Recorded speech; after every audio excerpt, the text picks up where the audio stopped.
யாரோ ஒருத்தர் இந்த சத்தத்தை கேட்டு கொண்டிருக்கலாம். இதுக்கு மேல எனக்கு என்ன இருக்கு? என்ன நேசிச்சவங்களே என்ன வேண்டான்ட்டாங்கல்ல. என்ன ஒரு நாள் ராஜா மாதிரி பார்த்தவங்க இன்னைக்கு பிச்சைக்காரன மாதிரி பாக்குற மாதிரி நான் வந்துச்சுல்ல.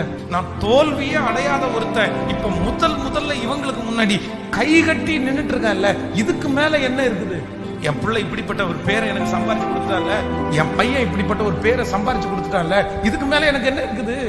இதுக்கு மேல எனக்கு என்ன இருக்குன்ற அந்த வார்த்தை உங்க இருதயத்தை ஒவ்வொரு நாளும் வருத்தப்படுத்தி கஷ்டப்படுத்துமானால், ஆண்டவர் சொல்றாரு, இந்த வார்த்தை என்னாலே உண்டானது அல்ல. இது யாருடைய வார்த்தை தெரியுமா?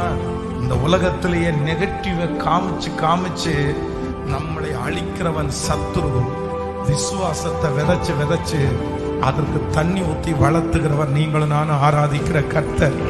அந்த ஆண்டவர் தான் இன்றைக்கு வாக்கு கொடுக்கிறார். இதுக்கு மேல என்ன இருக்கு அப்படின்ற ஒரு வார்த்தை உங்களுடைய இருதயத்தில் எழுமுமானால் கர்த்தர் உங்களுக்கு வாக்கு கொடுக்கிறார். இதுக்கு மேலதான் உன்னை கொண்டு நான் பெரிய காரியத்தை செய்ய போகிறேன்.